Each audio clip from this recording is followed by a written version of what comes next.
ఆయన వెళ్ళడానికి కారులోనే వెనకాల ఆపండి మొత్తం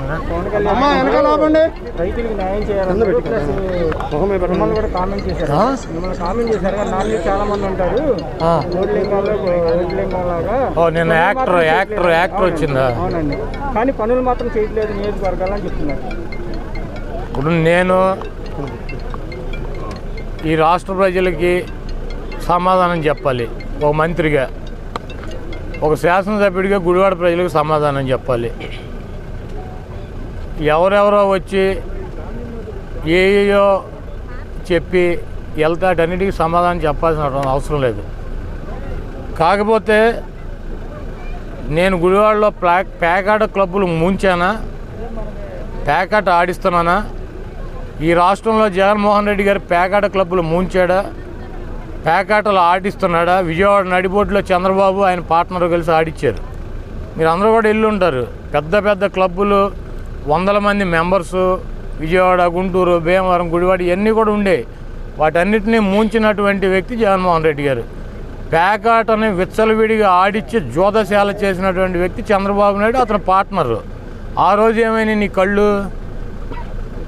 ఈరోజు ఏదో ఒకటి పనికిరానటువంటి మాటలు గుడివాడ ప్రజలను అడిగితే చెబుతారు, కొడాల నాని పేకాట క్లబ్బులను ముంచాడా, పేకాట క్లబ్బులు పెట్టించాడా అని చెప్పి.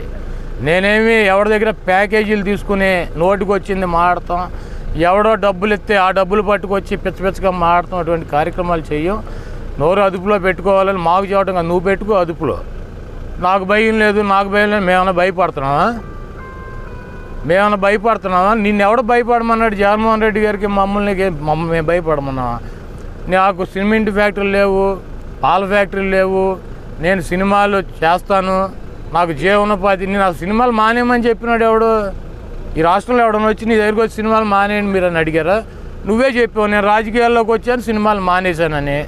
నువ్వే కదా చెప్పింది. ఎవడో అడిగాడు నేను సినిమాలు మానేయమని?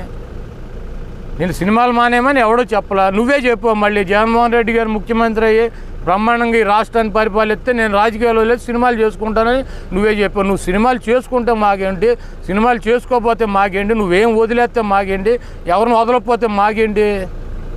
నువ్వు ఒక యాక్టర్గానే ఇప్పటికీ మేము గుర్తిస్తున్నాం. నువ్వు ఒక యాక్టర్వే, నువ్వు సినిమాలు చేసుకో లేకపోతే మానేసుకో.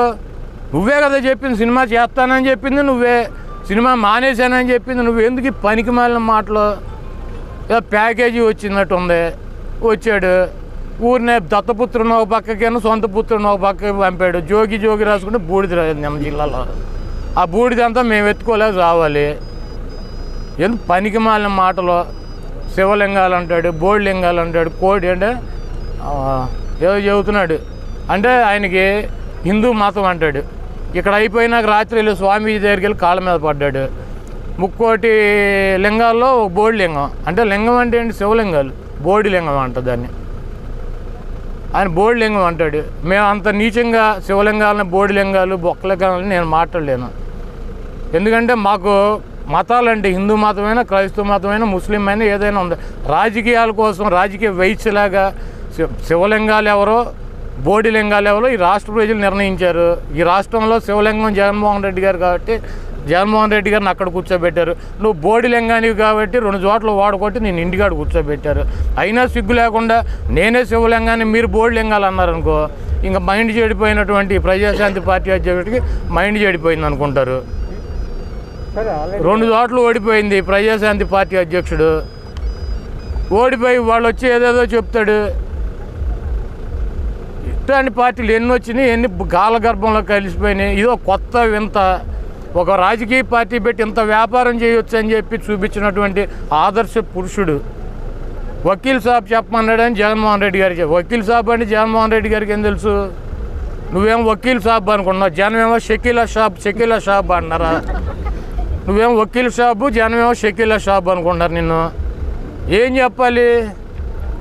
ఏమంటే ఒక యాక్టర్ వచ్చాడు ప్యాకేజీ పట్టుకుని 35,000 ఇమ్మన్నాడు. ఆయన పార్ట్నర్ మాత్రం ముంచేసినప్పుడు మొత్తం ఇంటికాడ పడుకున్నాడు ప్యాకేజ్ తీసుకుని. నువ్వే వెళ్ళి చెప్పు, స్పెషల్ ఫ్లైట్ వేసుకుని లుంగి కట్టుకుని వచ్చి గతంలో ముఖ్యమంత్రి చెప్పాడు. మేమెందుకు చెప్పటం? బోడి లింగాలు నువ్వు ఉన్నావుగా, బొక్కలో లింగానివి.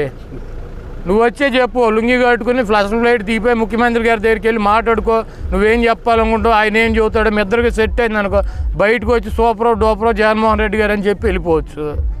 మాకేం కర్మ, ఇట్లాంటి యాక్టర్లు పనికి మాలినాడు రోడ్లు అమ్మడం బోల్డ్ మంది తిరుగుతూ ఉంటారు. నిన్ను ఆపాల్సిన అవసరం లేదు, నిన్ను పట్టించుకోవాల్సినటువంటి అవసరం లేదు. ముట్టడిస్తే అసెంబ్లీలోకి రానివ్వరు జనం, నిన్ను ముట్టడించి బయటపడేశారు. నువ్వు అసెంబ్లీ చుట్టూ ముట్టడించక లోపలికి వస్తావు, ఎవడు ఊరుకుంటాడు? ఈ రాష్ట్రంలో బోడిలింగం ఎవడో భీమవరం వెళ్ళి అడిగితే చెబుతారు, గాజువాకి వెళ్ళి అడిగితే చెబుతారు. ఈ రాష్ట్రంలో మహాశివలింగం ఎవరో జగన్మోహన్ రెడ్డి గారిని ఏ స్థాయిలో పెట్టారో ఈ రాష్ట్ర ప్రజలను అడిగితే చెబుతారు. సిగ్గులేదు, 4 పార్టీలు కలిసి పోటీ చేసావు. నువ్వు బోడిలింగం అని నేలకేసి కొడితే నేను శివలింగాన్ని, ఆయన బోడిలింగం అంటాడు. నేను 4 సార్లు శాసనసభ్యుడికి వెళ్ళి నువ్వు గుర్తించాలంటే ఏం చేయాలి, కొడాలనాని, పేరునాని, ఆళ్ళనాని అని. మేము కూడా ఇక ప్రజాశాంతి నీ పార్టీలో చేరి 6 చోట్ల పోటీ చేసి 6 చోట్ల ఓడిపోతే అప్పుడు గుర్తిస్తావు మమ్మల్ని, నీకన్నా ఎక్కువ ఓడిపోయావని.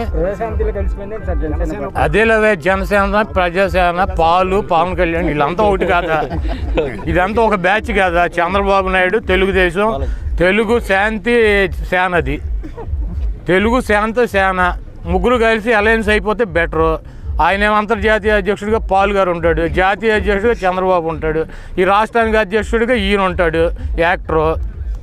ఈ ప్యాకేజీలు గొడవ ఎంత అంటే అసలు చంద్రబాబు కోసం మేము చంద్రబాబుని విమర్శిస్తే ఆయన్ని రక్షించడానికి అసలు మేఘాల మీద యుద్ధ విమానంలో వచ్చినట్టు వచ్చేసాడు.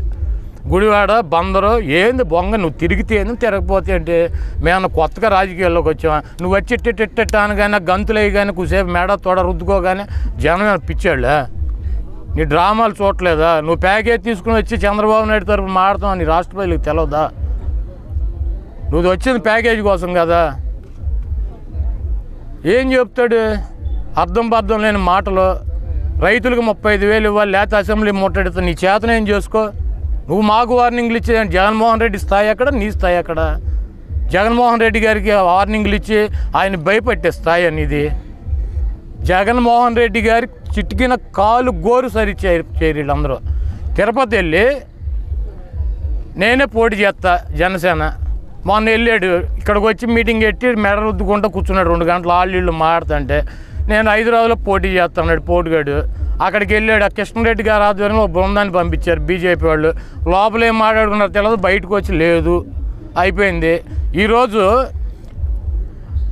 సుజనా చౌదరిని కానీ, సీఎం రమేష్ని కానీ, ఎంపీలను కానీ బీజేపీలో పంపించినాడు ఎవడండి? చంద్రబాబు కదా. నువ్వు కేసుల నుంచి కాపాడుకోవడానికి నీ దగ్గర ఉన్నటువంటి ఎంపీలను బీజేపీలో తోలింది నువ్వు కాదు. ఈరోజు బీజేపీకి జనసేనకి అలయన్స్ చేసింది ఎవడు? చంద్రబాబు కాదు. ఈయన ఎవరు పిలిచారండి అలయన్స్ రమ్మని? ఈయన చెప్పగానే ఈయనే వెళ్ళిపోయి కలిపేసి వాళ్ళతో ఈయనే బయటకు వచ్చి మేము ఒకటి. నీకు అమిత్ షా మోడీ ఇంతవరకు ఒకసారి అపాయింట్మెంట్ ఇచ్చారా? అమిత్ షా మోడీ మీకు అపాయింట్మెంట్ ఇచ్చారా? ఇవ్వలా. అయినా నువ్వే కలిసిపోయావు. ఇప్పుడు తిరుపతిలో బీజేపీ కనుక పోటీ చేస్తే టీడీపీ 3rd ప్లేస్కి వెళ్ళిపోతుంది. కాబట్టి ఆయన్ని ఎట్టో ఒకటి రక్షించాలి బాబు గారిని. మనకు లేకపోతే ప్యాకేజీలు రావు. కాబట్టి నేనే పోటీ చేస్తాను అక్కడ ఎవడో ఒకరిని పెట్టి గాలికి వదిలేస్తాడు. ఆ డిపాజిట్లు పోతే తెలుగుదేశం పార్టీ సేఫ్గా ఉంటుంది. నువ్వు తెలుగుదేశం పార్టీని రక్షించడానికి కాకపోతే జనసేన తిరుపతిలో పోటీ చేసి బీజేపీని కాదని దేనికి ఈ బీజేపీ వాళ్ళకి తెలవదా? నీ డ్రామాలు, నీ నాటకాలు. మాయావతితో ఎందుకు అలయన్స్ అంటే ఎస్సీ ఓటింగ్ చీల్చేస్తుంది ఏనుగు గుర్తు మాయావతి గారు. అప్పుడు జగన్మోహన్ రెడ్డి గారు ఓడిపోతాడు. సిపిఎంతో ఎందుకు పొత్తు? యాంటీ ఎస్టాబ్లిష్మెంట్ ఓటు చీలిపోద్ది, చంద్రబాబు నాయుడు ముఖ్యమంత్రి. ఎవడికి తెలియదండి ఈ నాటకాలు, ఈ డ్రామా. నీ యాక్షన్ సినిమాలు చేసుకో, బ్రహ్మాండంగా పైకి వస్తావు, 4 డబ్బులు వస్తాయి. నువ్వు రోడ్ల మీదకి వచ్చేస్తే నా పోటీ వాళ్ళతో తిట్లు తింటావు, అంతకన్నా ఏం వచ్చేది ఏమన్నది.